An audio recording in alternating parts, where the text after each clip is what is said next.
America Iran మధ్య అంతకంతకు ఇంకా ఉద్రిక్తతలు పెరుగుతూనే ఉన్నాయి.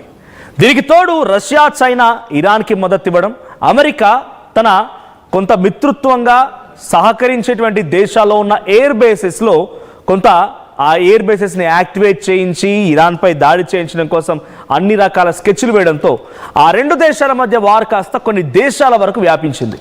ఇప్పుడు ఇదే సమయంలో ఇరాన్కి చైనా తమ దగ్గర ఉన్నటువంటి కొన్ని ఆయుధ సామాగ్రిని, యుద్ధ సామాగ్రిని అటు ఇరాన్ వైపుగా పంపించిందట. ఏ క్షణమైనా ఇరాన్పై అమెరికా ఎయిర్ స్ట్రైక్స్ చేసే అవకాశం ఉన్న నేపథ్యంలో ఇరాన్కు రష్యా చైనా కూడా చాలా పెద్ద మొత్తంలో సపోర్ట్ ఇస్తున్నాయి. సౌత్ ఆఫ్రికా సముద్ర జలాల్లో రష్యా అండ్ చైనా నార్త్ కొరియాకు సంబంధించినటువంటి కొన్ని యుద్ధ నౌకలు సిద్ధంగా ఉన్నాయి. వాటి దగ్గర ఎయిర్ క్రాఫ్ట్లు సిద్ధంగా ఉన్నాయి. ఏ క్షణమైనా అటువైపు నుంచి ఒక మిసైల్ పడిందా ఇట్టే ఎయిర్ క్రాఫ్ట్లు రంగంలోకి దిగి వాళ్ళ యొక్క దేశం ఏదైతే సపోర్ట్ ఇవ్వాలనుకుంటున్నారో ఇరాన్పై అటాక్స్ని తిప్పికొట్టడంతో పాటుగా ఇజ్రాయెల్ పైన కూడా అటాక్ చేయడానికి సిద్ధమవుతున్నాయి. ఇజ్రాయెల్పై శత్రుత్వంతో కాదు, అమెరికా ఇజ్రాయెల్కి సహకరిస్తోంది కాబట్టి అమెరికా ఇజ్రాయెల్కి సహకరించడాన్ని వీళ్ళు అమెరికాపై డైరెక్ట్గా దాడి చేయలేక ఇజ్రాయెల్పై దాడి చేసే ప్రయత్నం. అయితే ఇప్పుడు చైనా ఒక 2 విమానాల్ని పంపించింది ఇరాన్కి. చైనా నుంచి వెళ్ళినటువంటి ఆ 2 విమానాల్లో ఇరాన్ ఎయిర్ స్పేస్లోకి వెళ్ళిపోయాయి. అక్కడ ల్యాండ్ అయిన తర్వాత ఇరాన్ తమ ఎయిర్ స్పేస్ని క్లోజ్ చేసుకుంది. సో చైనా నుంచి టెహరాన్కి వెళ్ళినటువంటి ఈ 2 విమానాల్లో మహాన్ ఎయిర్ సంస్థకు చెందినవిగా గుర్తించారు. అయితే చైనాలోని గ్వాంగ్జౌ షెంజెన్ నుండి బయలుదేరినటువంటి ఈ 2 విమానాల్లో పెద్ద మొత్తంలో యుద్ధ సామాగ్రి ఉంది. పెద్ద మొత్తంలో మిసైల్స్, పెద్ద మొత్తంలో డ్రోన్స్, అధిక మొత్తంలో పలు యుద్ధ సామాగ్రి కూడా వాళ్ళకి అందించినట్టుగా తెలుస్తోంది. ఇరాన్ రాజధాని టెహరాన్కి వెళ్ళినటువంటి ఈ విమానాలు గతంలోనే మహాన్ ఎయిర్ సంస్థపై అమెరికా నిషేధం విధించింది. ఏ ఎయిర్ సంస్థపై అయితే అమెరికా నిషేధం విధించిందో ఆ ఎయిర్ సంస్థతోనే ఇరాన్ని పంపించారు. ఇరాన్కి ఆయుధ సామాగ్రి వెళ్ళిందనంటే సో అమెరికా పైన చైనా ఎంతటి ఆగ్రహంతో ఉంది, యుద్ధమే కనుక జరగాల్సి వస్తే ఎటువంటి పరిణామాలు జరుగుతాయో అర్థం చేసుకోవచ్చు. ఇక ఇరాన్ రివల్యూషనరీ గార్డ్ కార్ప్స్కు ఆయుధాలను, నిధులను సరఫరా చేసేందుకే ఈ యొక్క విమానాలు వెళ్ళినట్టు తెలుస్తోంది. ఇక సరఫరా చేస్తుందన్న కారణంతోనే ఈ యొక్క అమెరికా ఆ విమానయాన సంస్థ మహాన్ని ఒక రకంగా నిషేధించారు. సో ఆ విమానయాన సంస్థని నిషేధకు సంబంధించినటువంటి సో చైనా నుంచి టెహరాన్కి వెళ్ళినటువంటి ఈ 2 విమానాల్లో మహాన్ ఎయిర్ సంస్థకు చెందినవిగా గుర్తించారు. అయితే చైనాలోని గ్వాంగ్జౌ షెంజెన్ నుండి బయలుదేరినటువంటి ఈ 2 విమానాల్లో పెద్ద మొత్తంలో యుద్ధ సామాగ్రి ఉంది. పెద్ద మొత్తంలో మిసైల్స్, పెద్ద మొత్తంలో డ్రోన్స్, అధిక మొత్తంలో పలు యుద్ధ సామాగ్రి కూడా వాళ్ళకి అందించినట్టుగా తెలుస్తోంది. ఇరాన్ రాజధాని టెహరాన్కి వెళ్ళినటువంటి ఈ విమానాలు గతంలోనే మహాన్ ఎయిర్ సంస్థపై అమెరికా నిషేధం విధించింది. ఏ ఎయిర్ సంస్థపై అయితే అమెరికా నిషేధం విధించిందో ఆ ఎయిర్ సంస్థతోనే ఇరాన్ని పంపించారు. ఇరాన్కి ఆయుధ సామాగ్రి వెళ్ళిందనంటే సో అమెరికా పైన చైనా ఎంతటి ఆగ్రహంతో ఉంది, యుద్ధమే కనుక జరగాల్సి వస్తే ఎటువంటి పరిణామాలు జరుగుతాయో అర్థం చేసుకోవచ్చు. ఇక ఇరాన్ రివల్యూషనరీ గార్డ్ కార్ప్స్కు ఆయుధాలను, నిధులను సరఫరా చేసేందుకే ఈ యొక్క విమానాలు వెళ్ళినట్టు తెలుస్తోంది. ఇక సరఫరా చేస్తుందన్న కారణంతోనే ఈ యొక్క అమెరికా ఆ విమానయాన సంస్థ మహాన్ని ఒక రకంగా నిషేధించారు.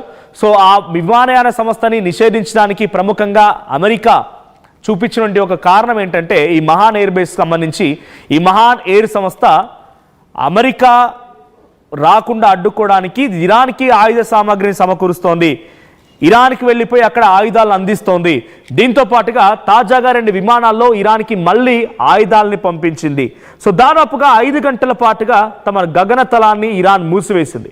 ఇరాన్ ఎయిర్ స్పేస్ మూసివేయడంతో లుఫ్తాన్సా, ఎయిర్ ఇండియా, ఇండిగో సహా ఇతర సంస్థలు కూడా దారి మళ్లించి కొంత ఇబ్బంది పడాల్సి వచ్చింది. సో ఒక్క మాటలో మీకు అర్థమయ్యేతో చెప్పాలంటే రష్యా, చైనా ఈ 2 కూడా అమెరికాకి కొంత విభేదించే దేశాలుగానే ఉన్నాయి. ఇప్పుడు సో అమెరికాని విభేదిస్తూ ఉన్నాయి, అమెరికాని కొంత తప్పుపడుతున్నాయి. రష్యా ఉక్రెయిన్ యుద్ధంలో 1 సైడెడ్గా ఉక్రెయిన్కి అమెరికా సపోర్ట్ ఇవ్వడాన్ని రష్యా విభేదిస్తూ ఉంటే రష్యాకి సపోర్ట్ చేసేటువంటి దేశాలు support in the terms of monetary terms. So support అంటే ఏంటి? అక్కడి నుంచి ఆయిల్ కొనుగోలు చేయడాన్ని, అక్కడి నుంచి ఆయుధ సామాగ్రి కొనుగోలు చేసిన దేశాలపైన టారిఫ్ విధించడంతో రష్యాకి అమెరికా ఎంతటి స్థాయిలో వ్యతిరేకంగా మారిందో అర్థమవుతోంది. ఈ నేపథ్యంలో రష్యా ఇరాన్కి సహకరించి ఆ దెబ్బతో అమెరికాని కొంత కంట్రోల్ చేయాలి, అమెరికా అహంకారాన్ని దెబ్బతీయాల రకంగా రష్యా ఇరాన్కి సపోర్ట్ చేస్తోంది. ఇకపోతే చైనా అమెరికా మధ్య ఉన్నటువంటి ఆ కోల్డ్ వార్, టారిఫ్ వార్ మీకు అందరికీ తెలిసిందే. సో ఈ సిచ్యువేషన్లో చైనా ఇరాన్కి సపోర్ట్ చేయాలనుకుంటోంది. అందుకే రష్యా, చైనా, నార్త్ కొరియాకు సంబంధించిన యుద్ధ నౌకల్ని సౌత్ ఆఫ్రికా సముద్ర జలాల్లో విన్యాసాలు చేయిస్తూ ఉండడం, మరోవైపు ఈ చైనా నుంచి మహాన్ ఎయిర్ సంస్థకు సంబంధించినటువంటి ఆ సదరు విమానం ఇరాన్ రాజధాని టెహరాన్ నగరానికి వెళ్ళిపోయి అక్కడ ల్యాండ్ అయిన తర్వాత 2 విమానాలు ల్యాండ్ అయ్యాయి. ఆ తర్వాత 5 గంటల పాటుగా 5-6 గంటల పాటుగా ఎయిర్ బేస్ని క్లోజ్ చేసింది ఇరాన్. విమానాలు ఎగరడానికి లేదు, ఏదైనా ఇతర విమానాలు తన దారి వెంట ఆ ఇరాన్ గగనతలపై నుంచి వెళ్ళడానికి వీల్లేదు, అంతా నిలువరించి క్లోజ్ చేశారు. దీంతో చాలా విమానయాన సంస్థలు తన దారిని మళ్లించడం కోసం చాలా ఇబ్బందులు పడ్డాయి. Lufthansa, Air India, IndiGo, spice jet చాలా విమానాలు ఇబ్బంది పడ్డాయి. ఈ సిచ్యువేషన్లో 5 గంటల పాటు 6 గంటల పాటుగా ఏం జరిగింది, ఇదికి ఎటువంటి పరిణామాలు చోటు చేసుకున్నాయి? సో ఇలా 5-6 గంటల పాటుగా జరిగిన పరిణామాల్లో చైనా అందించిన యుద్ధ సామాగ్రిని స్థిరపరచుకునే ప్రయత్నం, చైనా పంపించిన యుద్ధ సామాగ్రిని అందిపుచ్చుకునే ప్రయత్నం ఇరాన్ చేసిందా? 2 ప్రత్యేక విమానాలని చైనా ఎందుకు పంపించాల్సి వచ్చింది? సో ఇరాన్ తమ దగ్గర ఉన్నటువంటి యుద్ధ సామాగ్రిని సరిపోక ఎలాగైనా మనంతా కూడా ఒకే ఒక్క వ్యక్తిని శత్రువుగా భావిస్తున్నాం కాబట్టి ఆ ఒకే ఒక్క శత్రువు దగ్గరికి వెళ్ళిపోయి మనం ఆ శత్రువు అహం మీద దెబ్బ కొడితే, ఆ శత్రువుని అంతమొందించగలిగితే మనం సక్సెస్ అయినట్టేనని భావిస్తూ ఇరాన్ వీళ్ళందరి మద్దతు కూడగట్టడంతో పాటుగా వీళ్ళందరినీ వేడుకుంటోంది. ఈ నేపథ్యంలోనే నార్త్ కొరియా వస్తోంది, చైనా వస్తోంది, రష్యా వస్తోంది, ఇంకా చిన్న చిత్తక లెబనాన్, సిరియా, హమాస్, హెజ్బోల్ లాంటి సంస్థలు, దేశాలు కూడా ఇరాన్కి మద్దతుగా నిలబడుతున్నాయి. ఏ క్షణమైనా అమెరికా దాడి చేసే అవకాశం ఉంది కాబట్టి దాన్ని తిప్పికొట్టడంతో పాటుగా దాని అహంభావాన్ని కూడా, ట్రంప్ అహంభావాన్ని కూడా దెబ్బ కొట్టాలని ఒక ప్రయత్నం జరుగుతోంది. మరి చైనా నుంచి వచ్చిన దాంట్లో ఎటువంటివి ఉన్నాయి? పాకిస్తాన్కి భారత్కి మధ్య యుద్ధం సమయంలో చైనా అందించిన మిసైల్స్తో పాకిస్తాన్ యుద్ధం చేస్తే ఏ స్థాయిలో తోక ముడిచిందో చూసాం. పాకిస్తాన్ ఆ మిసైల్స్ని మన భారత భూభాగంపైకి వచ్చే విధంగా ప్రయత్నం చేస్తే అవి వచ్చి హర్యానాలోని ఒక ప్రాంతంలో పొలాల మధ్యలో పడిపోతే మన దగ్గరన భారతీయ చిన్నపిల్లలు, ఆడుకునే పిల్లలు వాటిని భుజాలపై మోసుకెళ్లారు. వాటికి నిప్పంటించినా పేరట్లేదు. అలాంటి తుస్ బాంబులు మనం దీపావళి సమయంలో పేలుస్తాం చూసారా? సో తుస్ టపాసులు అని చెప్పి అవి పెద్దగా పేలవు, కేవలం తుస్ తస్ అని చెప్పి పాడిపోతాయి అంతే, అది తోక ముడుచుకొని కూర్చుంటాయి అంతే. అటువంటి మాదిరిగా చైనాకు సంబంధించినటువంటి మిసైల్స్ గతంలో ఏం చేశాయో చూసాం. ఇప్పుడు ఇదే రకంగా చైనా కనుక ఇరాన్కి పంపించాల్సి వస్తే సో చైనా ప్లాన్ ఏంటి? ఆ పాకిస్తాన్కి పంపించి పాకిస్తాన్కి అనేక రకాల యుద్ధ సామాగ్రిని, డ్రోన్స్ని, మిసైల్స్ని అందించి పాకిస్తాన్ అటువంటి ఒక పోర్ట్ని, పాకిస్తాన్ అటువంటి కొంత ప్రాంతాన్ని స్వాధీనపరుచుకుంది. సో కొంత ఆధీనంలోకి పెట్టేసుకుంది చైనా. అప్పిచ్చి ఇల్లు కాజడం అంటారు చూసారా? సో ఆ రకంగా అప్పిచ్చి ఇల్లు కాజేసింది చైనా. ఇప్పుడు ఇరాన్ పైన కూడా ఏదో దొంగ నాటకం ఆడి అమెరికాని ఢీకొట్టాలనే ఉద్దేశం అయితే వాళ్ళ దగ్గర ఉన్నటువంటి అద్భుతమైనటువంటి మిసైల్స్, అద్భుతమైనటువంటి ఆ యుద్ధ సామాగ్రిని, శక్తి సామర్థ్యాలను ఇరాన్కి ఇచ్చే అవకాశం ఉంది. కానీ ఇప్పుడు అదే ఇచ్చిందా? లేదు. కేవలం అరకొరగా పాకిస్తాన్కి ఇచ్చిన మాదిరిగానే మిసైల్స్ని ఇచ్చి వాటిని ఉపయోగించి ఇరాన్ యుద్ధం చేసిన తర్వాత పూర్తిగా కుప్పగూలిపోయిన తర్వాత దాని నుంచి పాకిస్తాన్ ఏ మాదిరిగా అయితే 2 భాగాలుగా అమెరికా కొంత చేజిక్కించుకుంది, అమెరికా ఒక పోర్ట్ని చేజిక్కించుకుంది, అమెరికా కొంత స్వాధీనపరుచుకుంది పాకిస్తాన్ నుంచి, చైనా ఒక పోర్ట్ని చేజిక్కించుకుంది, చైనా కొంత పలు నగరాలని, పలు ప్రాంతాలని లీజ్కి తీసుకుంది. అదే మాదిరిగా ఇప్పుడు ఇరాన్ని కూడా చైనా సగం అమెరికా సగం పంచుకోబోతున్నాయా?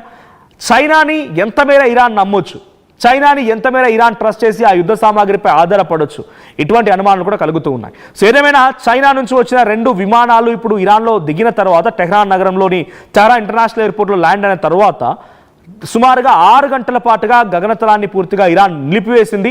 ఈ నేపథ్యంలో 6 గంటల పాటుగా ఏం జరిగింది, ఎటువంటి పరిణామాలు చోటు చేసుకున్నాయి? యుద్ధ సామాగ్రి వచ్చిందా? తను ఎటువంటి యుద్ధ సామాగ్రి ఉంది? చైనా యుద్ధ సామాగ్రిని పంపించిందా? సైన్యాన్ని దింపిందా? తమ దగ్గర ఉన్న ఎక్స్పర్ట్స్ని పంపించిందా? ఇంకేదైనా జరిగిందా అనేది ఇప్పుడు పెద్ద ఎత్తున హాట్ టాపిక్గా మారింది. అమెరికా ఏ క్షణమైనా ఇరాన్పై దాడి చేసే అవకాశం ఉన్న నేపథ్యంలో దానికి మద్దతు ఇచ్చే దేశాలైనటువంటి రష్యా, చైనా, నార్త్ కొరియాలు కూడా సిద్ధంగా ఉన్నాయి. సో మరి ఎటువంటి పరిణామాలు జరుగుతాయి, ఎప్పుడు ఏ క్షణం జరుగుతున్న ఉత్కంఠ నేపథ్యంలో ఇది వివిధ దేశాలన్నీ కూడా 2 భాగాలుగా లేకపోతే 2 టీమ్స్గా విభజించబడ్డాయి, 2 టీమ్స్గా సపోర్ట్ ఇస్తున్నాయి.